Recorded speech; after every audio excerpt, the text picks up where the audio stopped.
Pokémon, the handheld system seller like no one ever was. Since its debut 20 years ago on the Game Boy, it has been one of the main reasons why Nintendo's handhelds have been so successful generation after generation. But with Pokémon Sun and Moon right around the corner, and the Pokémon Go storm slowly fading away, what is the next step for the series? The answer is short: a full-scale open-world Pokémon NX game.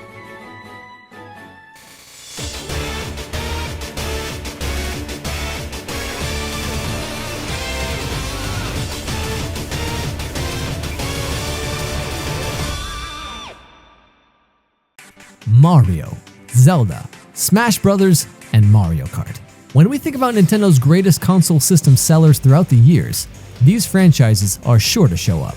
However, like with everything else at Nintendo these days, the NX might be about to break one of the greatest conventions and at the same time, mistakes.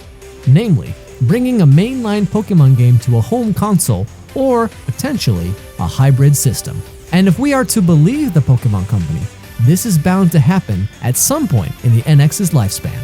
Since in an interview back in September with the Wall Street Journal, the CEO of the company, Tsunekazu Ishihara, stated that the NX is trying to change the concept of what it means to be a home device or a handheld device. We will make games for the NX. Two interesting details can be traced from this brief comment. Firstly, the NX might be a fusion, and secondly, that this hints that a mainline Pokémon installment may be bound for the system. Interestingly enough, all of this fits with a report from the British publication MCV, which stated that Game Freak, the development studio behind all the Generation Pokémon games, would develop games for the system.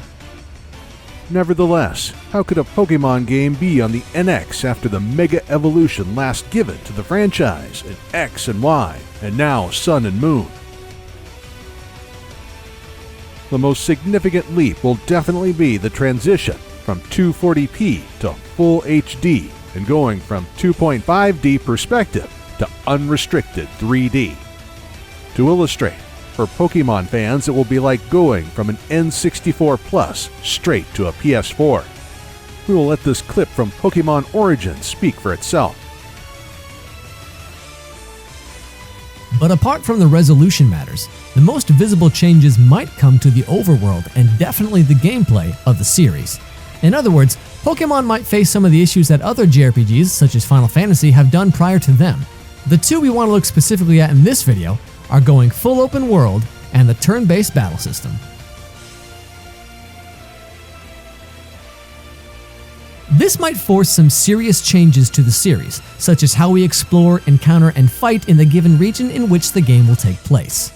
Let's face it, Pokémon has never been an open-world game, and the best step to test if a transition to this genre could work before taking the big leap for the next installment might be to remake Red and Blue, Gold and Silver, or even better, make a true Pokémon Generations game. The potential is nearly indescribable, but let us put it this way. Imagine waking up as Red and taking those immortal steps from the safety of your home to Professor Oak, and after exploring the corners of Pallet Town, embark on your very own Pokémon adventure to become champion and complete the Pokédex. The same incredible visuals, effects, and most importantly world, like in the 4 episodes Origins. That would truly be a dream come true and the perfect introduction to the franchise on a TV.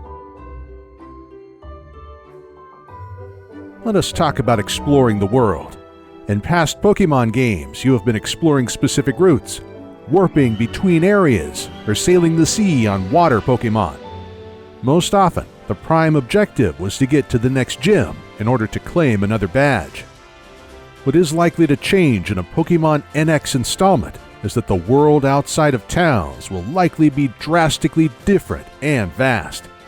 Instead of following one beaten path, you will most likely be free to explore a larger piece of land, crossing forests, mountains without any barriers or restrictions, searching far and wide for Pokémon to catch. Which begs the question, how big should the overworld be in Pokémon NX? We believe it should be big enough, but at the same time filled with meaningful content in addition to all the Pokémon out there. These could vary from ordinary minigames to deeper and memorable plot-based side quests, like Lavender Town anyone? That might help you out further on in your main quest. In other words, be more than just battling other Pokemon or trainers. And since we're talking about battles, okay, so let's cut to the chase. Random encounters in Pokemon suck, and they are a sin of the past. Yes, we know seamless encounters were impossible to implement in the Game Boy in 1996, but I mean, come on, it's 2016 already. It is high time to get rid of the most single, irritating gameplay mechanic that kills the immersion of each Pokemon game. It's just like Minesweeper, fun in small doses, but gets real obnoxious real fast. We all want to discover Pokemon on our own, study their behavior, and then go into battle, not be thrown into stupid random battle screen without any prior notice at all. Everything in Pokemon NX, including enemy encounters, should be seamless. We want to feel the excitement of encountering a Pokemon in the distance, and then as we approach for battle, set our own plan in motion as to how to catch or beat it. In other words, the Pokemon you are about to fight should be clearly visible in front of you from the moment you encounter it in the distance to the moment you throw your Pokeball to catch it. It should be up to you to determine its every move and counter it according to the terrain and type. Please, Game Freak, no more walking in the grass until a random encounter throws you into a battle screen against Rattata or Pidgey. We want to feel real excitement for the upcoming battle. Okay, with the weaknesses of random encounters out of the way, it is time to face the elephant in the room. Turn-based combat. Game Freak, keep this feature. Do not fall for the Final Fantasy temptation. The only thing needed is a new cinematic framework as you demonstrated in Pokemon Origins or Pokemon XYZ. In other words, the brilliant turn-based battle system should not be abandoned. We need strategy in our Pokemon games, not what Niantic gave us in Pokemon Go. This series has always been about battle strategies, shouting out commands and balancing your 6 battle Pokemon. Though, it wouldn't hurt to have bigger arenas for battles instead of just, having them stand in the same spot. If an attack hits or misses, we want to see it, just like in Pokken or the anime or Origins. And as a cherry on top, we would love to have our Pokemon walk freely again outside of battles. Having Pikachu walking behind you in Pokemon Yellow with his own behavior and his own quirks was wonderful. With the indications of Nintendo NX being a sort of fusion system and the Pokemon Company promising to develop games for it, this sets the stage for a very interesting future. Since there are no doubts that Pokemon as a franchise has still massive room to evolve and expand, the transition of a mostly handheld franchise to this point might signify the greatest leap for the NX. For the first time, bringing a mainline installment to the much more powerful handheld, and with it bring whole new opportunities to how we define and play Pokemon. Perhaps the potential of bringing Pokemon to both home console and handheld is one of the main reasons why Nintendo might have decided to go hybrid this time around, and furthermore, why they as of late have refused to talk or share any details about the NX. However, a Pokemon game of the scale we have envisioned in this video will, just like Breath of the Wild or the inevitable Mario game for the NX, take time to develop to the level of quality and ambition that the Pokemon Company will set for such an installment.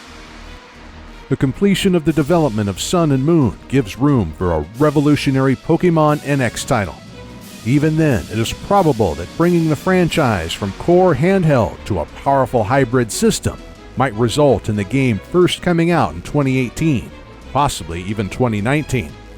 This is natural, as a lot is at stake when your target is to bring the same brilliant experience, memorable moments, and depth, while at the same time catering the franchise to a greater audience following the recent success of Pokemon Go. On a more subjective note, we have one prime desire when it comes to a mainline Pokemon generation on the NX. We want to experience a video game in the style of the Pokemon Origins OVA and the ongoing Pokemon generations in full high definition. In particular, this means a vast three-dimensional open world to explore, memorable quests, seamless encounters, a great art style, and a visually stunning turn-based battle system that shows that the franchise is willing to change and take advantage of more powerful hardware in order to preserve the respect the franchise has been graced with. So, what do you think? Will we get a true Pokemon game for the Nintendo NX? We want to see your opinions and discussion in the comment section below. That is why we will give you the following choice for the next episode of Nintendo NX News. Vote by commenting under the video. Thank you so much for watching. If you liked what you saw, then please like, share, and favorite this video. And if you want to support me, the Voice Overlord, this series, and want to see more Nintendo NX news, then subscribe to Commonwealth Realm and follow him on Twitter. We hope you all have a fabulous day. This is Jason Dameron, the Voice Overlord, signing out for CR. And we'll see you in the next one.